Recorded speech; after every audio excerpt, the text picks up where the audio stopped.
This episode contains disturbing content related to domestic violence, assault, and death. Please take care while listening. Before we start, I'd like to address something. This episode does not exist to exploit the murder of Madeline Kingsbury. What happened to this Minnesota mom of two is tragic, and while charges have been filed against her ex-boyfriend, Adam Fravel, for her murder, nobody has been convicted of a crime. Still, as you'll hear, there is evidence that Maddie was the victim of domestic abuse. She was in an abusive relationship at the hands of her boyfriend and father of her two children, Adam Fravel. This is one victim's story, one that ended tragically.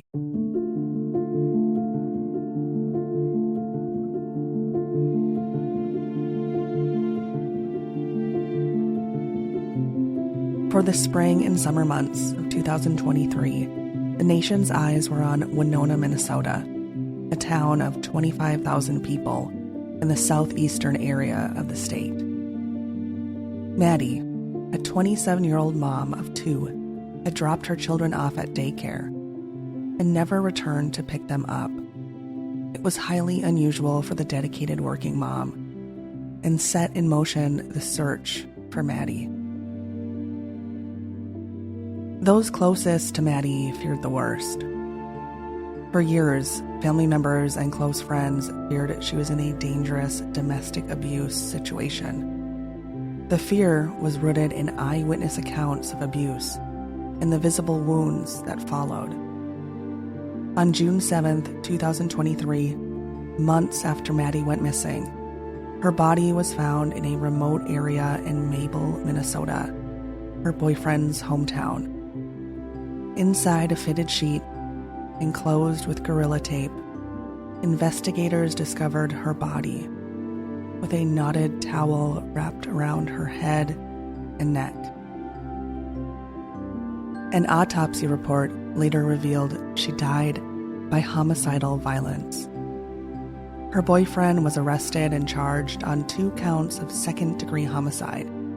Each charge carries a maximum sentence of 40 years. It was a devastating end to the search for the loving mother of 2 young children, and the beginning of an investigation that revealed the true nature of the relationship between Fravel and Maddie. Court documents show investigators learned Fravel had hit Maddie while she was FaceTiming with a friend. Text messages obtained showed a pattern of physical abuse and a woman standing up to her abuser. On more than one occasion, Fravel threatened that Maddie would end up like Gabby Petito. Gabby Petito was a 22-year-old whose murder case grabbed the national spotlight in 2021. The body of her fiancé, Brian Laundrie, was later found, accompanied by a notebook in which he reportedly took responsibility for Petito's death. Again, it was a situation of extreme domestic abuse. Recently released warrant applications indicate Maddie told at least one person that if anything happened to her, quote, it was Adam.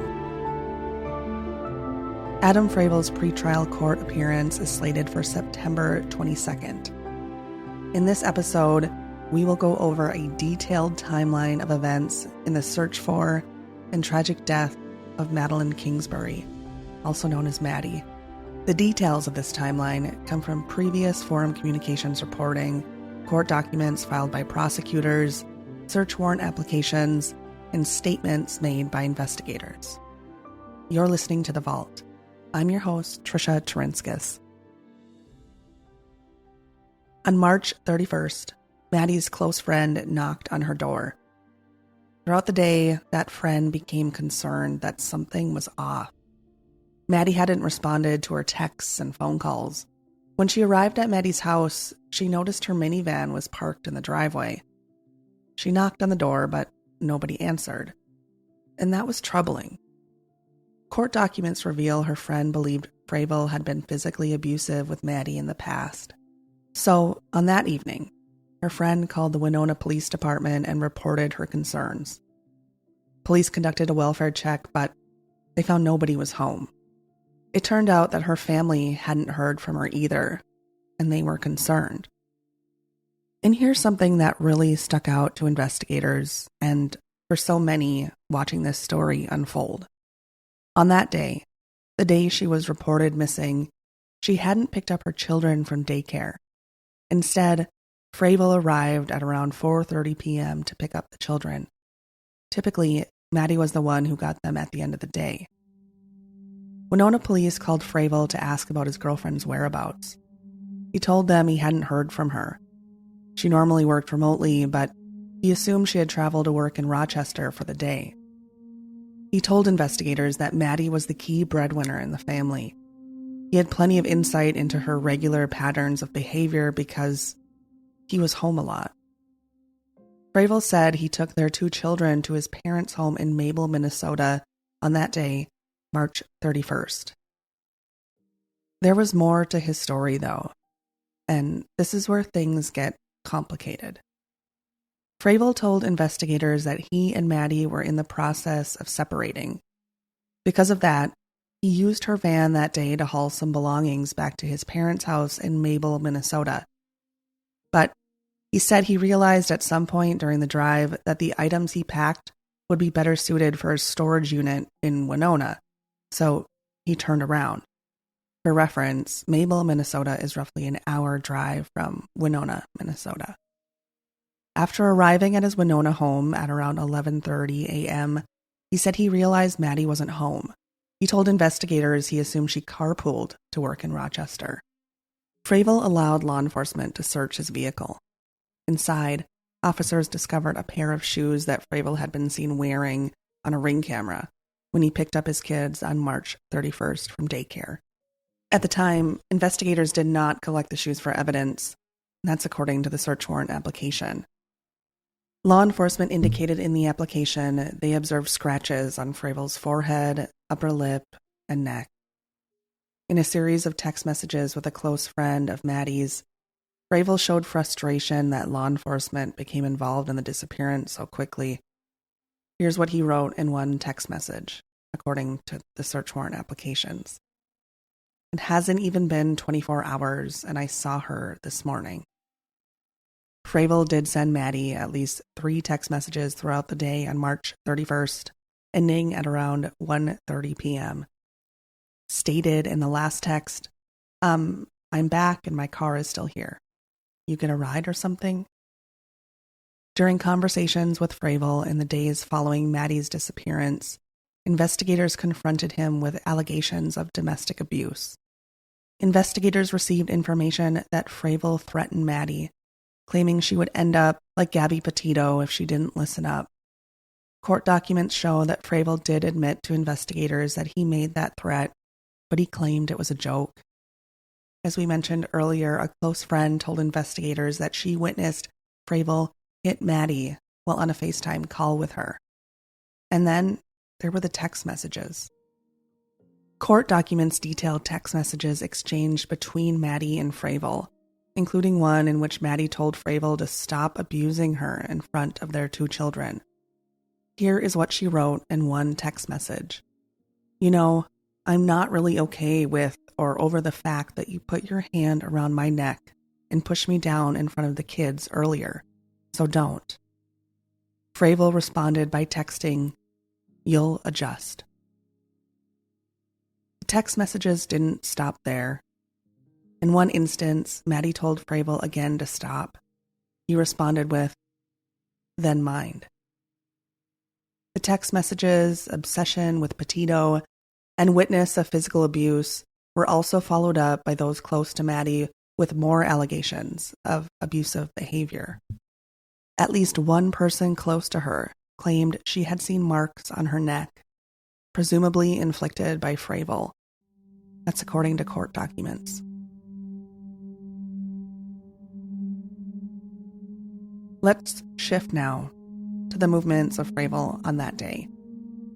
Security footage obtained by investigators showed Fravel taking Maddie's van, as he stated. But there was something odd about his movements. Before taking off, he swapped his license plate on the van with those on his vehicle, registered in his name. The security cameras also showed a different timeline and turn of events that contradicts Fravel's statements to law enforcement. Things get a little bit complicated here, so pay close attention to the times. Investigators discovered the van arrived home at around 10:30 a.m. before leaving again nearly an hour later. Fravel had told investigators he arrived home at 10:30 a.m., with no mention of leaving again. Security footage reveals a van matching the description of Maddie's traveling to Mabel, Minnesota at around 11:44 a.m. That same van is seen traveling in the direction of Mabel again at 11:56 a.m. and 11:59 a.m. Then nearly 45 minutes later, that same van is seen traveling to the Winona area from Mabel. Investigators noted a van fitting that same description spotted 2 more times on security footage en route to Winona. At around 1:30 p.m., Maddie's van pulled into the couple's Winona driveway.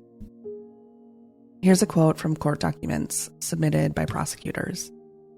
Investigators noted that with the exception of the 45-minute time period between the time he is observed traveling south on Rushford on Highway 43 and later at the same location traveling northbound on Highway 43, the times are consistent with normal expected travel times between the 2 locations. Basically, the times added up for Fravel to drive from Winona to Mabel and Mabel to Winona, leaving 45 minutes in Mabel. On April 5th, investigators determined that Maddie's disappearance was involuntary and suspicious. And that is when the search for Maddie took off. A large-scale search effort for Maddie began on April 7th, 2023. With the nation's eyes on Winona, more than 2,600 volunteers gathered for the first coordinated search effort for Maddie.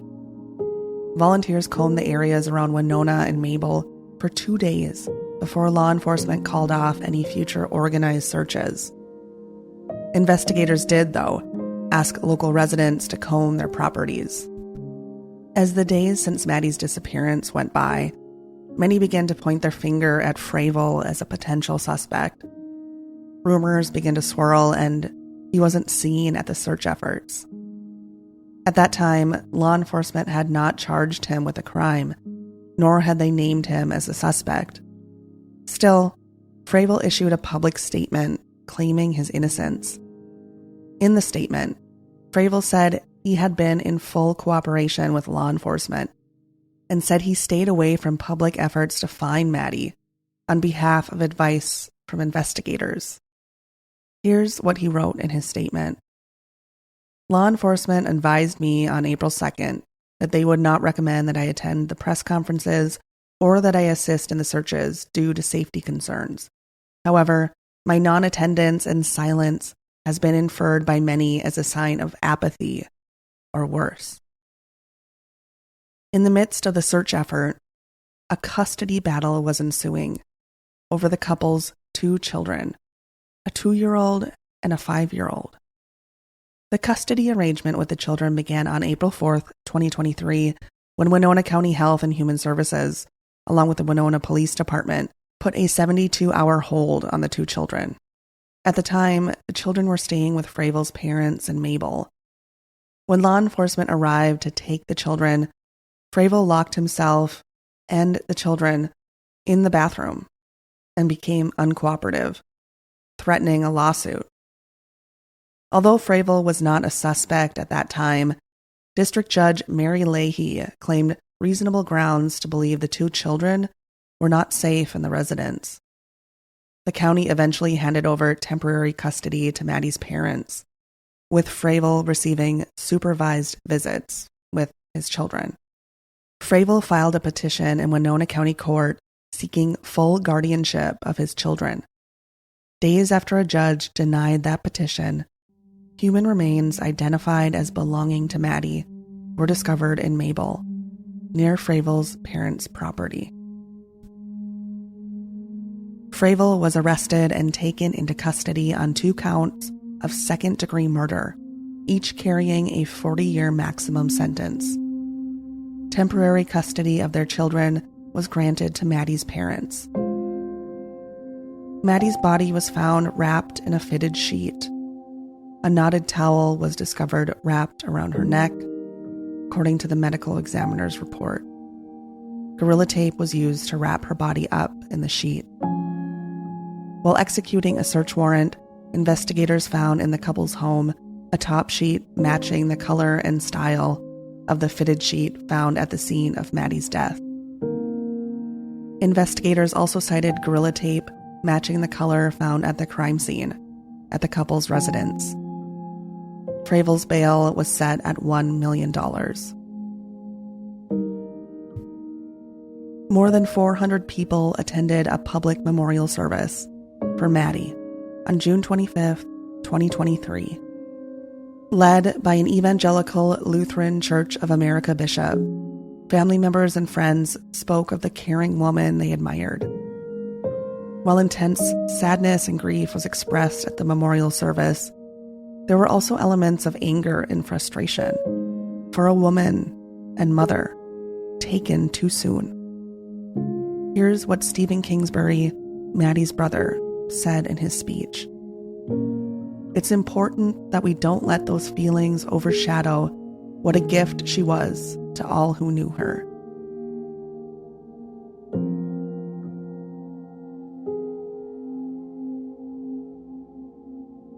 Fravel's omnibus hearing is slated for September 22nd in Winona County Court. For continuing coverage of Fravel's trial, visit thepostbulletin.com, a Forum Communications news outlet. To see this story online, visit inforum.com/thevault. This story was written, narrated, and produced by me, Trisha Taurinskas. The editor for The Vault is Jeremy Fugleberg. Madison Hunter is The Vault's audience engagement specialist. Thank you for listening.